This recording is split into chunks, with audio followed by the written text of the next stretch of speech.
A'udzu billahi minasyaitonir rajim. Bismillahirrahmanirrahim. Alhamdulillahi rabbil alamin wassalatu wassalamu ala nabiyyina Muhammadin wa ala alihi wa ashabihi wa sallama tasliman katsira. Rabbi shrah li sadri wa yassir li amri wahlul 'uqdatam min lisani yafqahu qawli. Rabbana zidna ilman warzuqna fahman. Subhanaka la ilma lana illa ma 'allamtana innaka antal alimul hakim. Nawayna ta'alluma wat ta'lim wat tadhakkura wat tadhkir wan naf'a wal intifa'a wal ifadata wal istifadah wal hatha ala tamassuki bi kitabillahi wa sunnati rasulillah wad du'a ila al huda wad dalalata ala al khair ibtigha'a mardatillahi wa qurbihi wa wajhihi wa thawabihi. Allahumma li muallifi wa nadhimi hadzal kitab, Allahumma li syarrahi hadzal kitab, Allahumma liman darasna minhum hadzal kitab, Allahumma ighfir lahum warhamhum wa'afihim wa'fu anhum wa iyyana ajma'in. Al-hadirun al-hadirat yang dimuliakan Allah Subhanahu wa taala. Setelah di pertemuan yang lalu kita membahas tentang madrasah al-aql, di mana Al-Imam Ramli, Al-Imam Al-Ghazali dan para ulama menyebutkan asrar-asrar, rahasia-rahasia tarbiyah yang ada di aktivitas makan. Ya, rahasia-rahasia tarbiyah yang ada di aktivitas makan. Pada sore hari ini kita akan masuk di bait nomor 24. Kita akan masuk di bait nomor 24. Qala Imam Ramli rahimahullahu ta'ala wa radhiyallahu anhu, wa an yujannibhu fununaz zinah wa jumlatal malabisir razinah. Yujannibhu secara kosakata artinya menjauhkan. Funun artinya anwa, macam-macam. Funun artinya anwa atau macam-macam. Jumlatal malabis artinya jami'al malabis. Jumlah artinya seluruh. Kemudian rozinah artinya ghaliyah, mahal. Itu kosakata yang ada di bait ini. Wa an yujannibhu fununaz zinah wa jumlatal malabisir razinah. Kurang lebih kalau kita terjemahkan tafsiriyah, bagi pengasuh anak agar menjauhkan anak dari kebiasaan ya, modis dengan macam-macam perhiasan dan juga dengan macam-macam model pakaian yang mahal. Nah, tentu menurut saya dan mungkin menurut antum juga sudah menjadi kemakluman apabila anak muda, apalagi puber ya, usia SMP, usia SMA, sejak kecil sudah dibiasakan dengan model pakaian, ngikuti fashion. Terus juga dibiasakan dengan mengikuti model hiasan, jam terbaru, merek HP yang terbaru, merek peci yang terbaru, koko yang terbaru, kerudung atau sebagainya. Nanti itu akan menjadi karakter, sehingga dia nanti akan banyak minta, tidak bersyukur dengan yang dimiliki ya. Terus juga menjadi beban bagi orang tuanya. Terus juga kalau memakai pakaian yang bermerek merasa lebih dari yang lain ya, hatinya merasa ada semacam rasa lebih.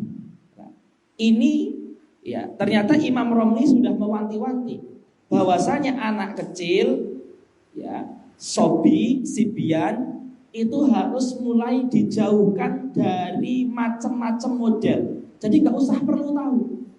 Yang jelas pakaian untuk menutup aurat, seperti itu. Kerudung untuk menutup aurat, baju untuk yang bersih untuk sholat, yang penting gak ada najisnya. Tapi jangan diajarkan fashion, model-model tren terbaru, pakaian, HP itu. Karena itu akan menjadi karakter yang sangat berbahaya. Ya, akan sulit dihilangkan itu. Ya, akan sulit dihilangkan. Ya. Maka terkadang anak pribadi itu kepikiran seperti ini. Riyadhah itu kan artinya kan tirakat atau tazkiyah atau tarbiyah ruhiyah. Itu kan kalau istilah di ulama kan namanya riyadhah. Saya sedang berriyadhah artinya saya sedang mentarbiyah diri saya. Ya. Kadang terbesit dalam pikiran itu, ya. Ternyata riyadhah yang bagi anak-anak itu pun bukan buat kita dewasa itu penting sekali. Seperti itu ya. Kalau kita ingin berriyadhah dengan Ihya Ulumuddin, itu kayaknya mustahil. Kita turunkan tingkatnya di bawahnya. Berriyadhah dengan Riyadhus Shalihin, itu juga berat. Kita turunkan yang di bawahnya. Berriyadhah dengan Bidayatul Hidayah, yang mana 150 halaman atau 100 halaman. Ternyata juga berat. Lah, paling rendah riyadhah dengan tarbiyahnya anak-anak, ternyata juga berat.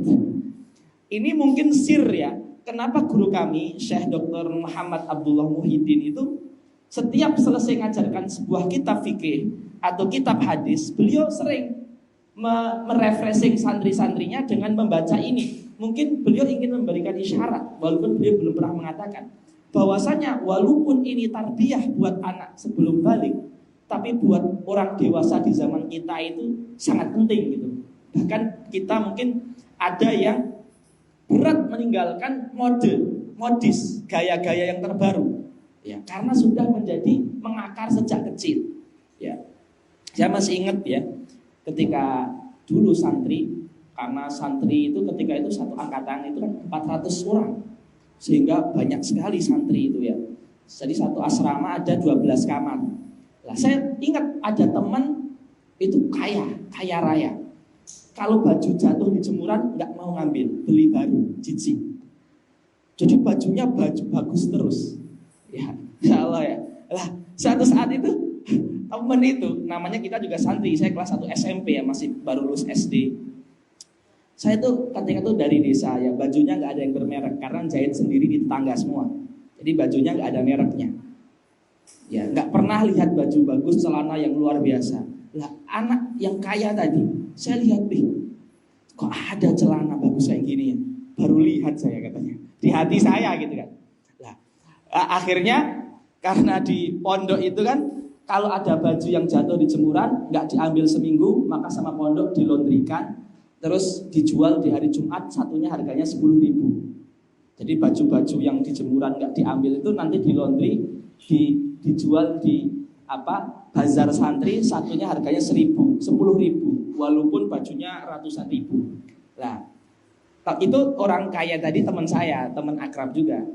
Nah, ketika hari Jumat saya lihat bazar setelah subuh itu udah renteng-renteng, tapi kan nggak boleh, harus sholat subuh baca Quran dulu. Itu celana teman saya ternyata sudah ada di bazar gitu ya.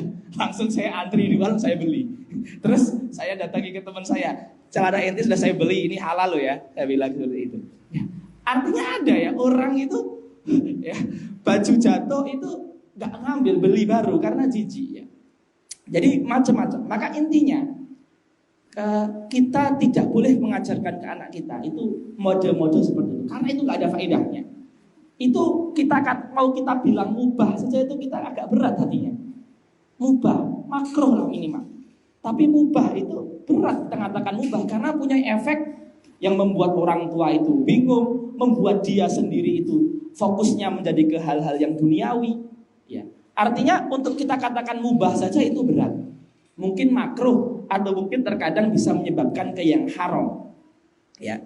Maka dari itu di bait ini ya saya ulangi lagi, hendaknya bagi para pengasuh agar menjauhkan anak dari kebiasaan mode, yaitu macam-macam perhiasan dan juga macam-macam model pakaian yang mahal. Itu harus dijauhkan sejak usia dini. Seperti itu. Kemudian perhiasan dohir atau model itu ternyata ulama itu memiliki definisi.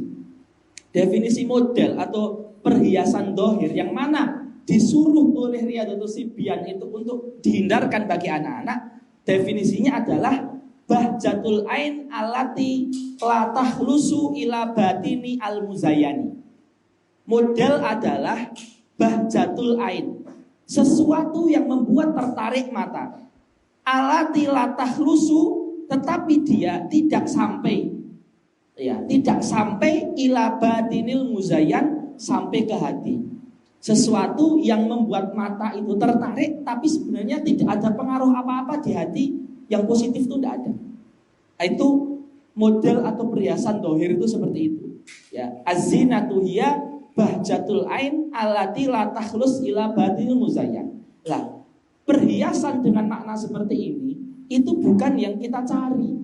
Itu bukan yang kita pengenkan, tetapi yang kita pengenkan adalah perhiasan hati. Ya, biar hatinya bersih dan lain sebagainya. Itu yang harusnya sejak kecil ditanamkan, bukan perhiasan dohir. Karena itu hanya hiasan mata saja, hanya membuat tertarik mata saja. Kemudian bait nomor 25 berkata Al-Imam Ar-Ramli radhiyallahu anhu wa rahimahullahu ta'ala, wa yaksuhu launa bayadil qutni hatta bihi an ghairihi yastaghni. Wa yaksuhu launa bayadil qutni hatta bihi an ghairihi yastaghni. Yaksuhu secara kosakata artinya memakaikan. Al-qutni artinya pakaian. Atau kalau makna lebih spesifiknya lagi, qutni ini adalah kain katun. Ya kan, ada kain katun, bahasa Arabnya kutnun. Sama satu lagi kain apa namanya? Katan. Katan itu kain pakaian tuh seringnya katun, sama satu lagi namanya apa? Kain, ya itu. Yang penting kutnun itu katun, katan itu ada terjemahannya lagi. Bukan katun ya. Kain sering tertulis di baju kok. Nanti kita cari. Jadi bagi pengasuh agar membiasakan memakaikan anak didiknya atau anak kandungnya, tergantung orang tua atau guru ya, baju yang berkain putih, sehingga dia merasa cukup dengan baju putih yang dia miliki. Kenapa kok Imam Romli mengkhususkan baju putih? Ya, pertama, baju putih ini ada dalilnya ya. Ilbasu albid, ada pakailah pakaian putih. Ini secara letterlek. Tetapi maksud dari bait ini, bait 25, adalah yang disebutkan oleh Imam Romli di setengah bait yang kedua. Hatta bihi an ghairihi yastaghni. Yastaghni artinya tidak membutuhkan. Artinya bagi pengasuh itu cukupkanlah bagi anak itu pakaian yang terhitung sedikit, seadanya, biar anak itu merasa cukup dengan yang sedikit. Itu maksudnya. Kalau bisa putih itu bagus sekali, karena selain sederhana dan juga itu libasnya para ulama, libasnya para ustadz, para kiai, para orang soleh, para habaib, dan orang-orang yang soleh. Dan itu juga sunnah. Akan tetapi kalau nggak ada putih ya nggak ada masalah. Yang jelas bagaimana anak itu tidak terpatri atau tidak tertanam dalam hatinya setiap kotor bajunya harus ganti 1 hari 3 kali 4 kali. Tetapi dia terpatri di hatinya baju sedikit pun cukup. Itu intinya seperti itu. Guru kami namanya Ustadz Torik ya, dari Sudan. Punya Syekh almarhum namanya Syekh Ahmad Al-Faqih. Syekh Ahmad Al-Faqih ini seorang gurunya mufti yang ada di Sudan. Artinya grand syekh lah, tetapi zahid, zuhud sekali orangnya. Tidak mau terkenal dan orangnya sangat warok, alim. Ya, bahkan beliau sempat mengatakan, saya dengar dari Syekh Torik itu, muridnya Syekh Ahmad Faqih itu, setiap ayat Al-Quran saya bisa menyebutkan 3 sampai 5 tafsir. Jadi setiap ayat, jadi bahasanya tafsir berjalan. Ya. Syekh Ahmad Al-Faqih ini dikisahkan dari beliau itu, ya, beliau di zaman itu ya, ketika teknologi belum canggih ya, apalagi di Sudan, beliau sempat mendengar kalau sabun mandi itu mengandung babi. Untuk jaga-jaga takut subhat, akhirnya beliau tuh kalau mandi nggak pakai sabun mandi, tetapi pakai rinso. Jadi mandinya pakai rinso karena beliau belum sampai ilmu sampai beliau bahwasanya itu tuh murni halal gitu loh. Terus juga beliau itu sering ya ketika ngajar libur. Karena kenapa? Karena nggak ada pakaian yang dipakai, pakaiannya masih dijemur. Jadi pakaiannya sedikit dijemur sehingga nggak bisa ngajar. Nah, ketika pakaian kering nanti ngajar lagi. Itu meninggal kira-kira tahun 2018 atau tahun 2017. Jadi 4 tahun yang lalu. Artinya kita sendiri pun harus melatih bahwasanya pakaian yang ada itu cukup. Ya, seperti itu. Sebagaimana anak seperti itu juga merasa cukup. Tentu ilbasu athiyabal bid itu sunnah dan itu disebutkan di hadis riwayat Imam Ahmad. Ilbasu athiyaba albidho. Pakailah pakaian yang berwarna putih, itu hadis ya. Terus yang menjadi poin penting para ustadzah yang dimuliakan Allah, ketika kita melatih diri kita ataupun melatih anak kita atau santri kita memakai pakaian yang bermuruah seperti pakaian putih, itu kan pakaiannya para ulama, itu agar selalu berusaha untuk menghindari sifat riya. Ya, riya itu artinya biar dianggap saya pakai gini, biar dianggap alim, biar dianggap sholihah, biar dianggap ulama, biar dianggap ustadzah dan sebagainya. Jadi sambil dikatakan bahwasanya jangan sombong atau jangan merasa lebih, dan tujuan memakai itu bukan agar dianggap ini dan itu. Nah, itu kurang lebih faedah dari bait nomor 25. Kemudian bait nomor 26 ini bait 24, 25, 26 ini tentang adab berpakaian. Pertama kemarin adab makan kan, sekarang adab berpakaian. Ini ajib sebenarnya ya. Pemilihan bab-bab di Imam Romli ini sangat unik. Jadi dia itu memilih bab-bab yang mana kita anggap itu hal yang setiap hari. Makan setiap hari, pakai pakaian setiap hari. Nanti akan ada bab pakai baju, berbicara juga setiap hari. Jadi bab-bab yang mana itu adalah aktivitas setiap hari kita, tetapi nilai-nilai yang ditanamkan tuh nilai akidah, bahkan nilai moral yang orang dewasa pun kadang belum mampu. Jadi ini ajibnya kitab Riyadhus Shibyan itu sangat bisa diaplikasikan untuk kita yang dewasa juga. Enggak lekang dengan usia.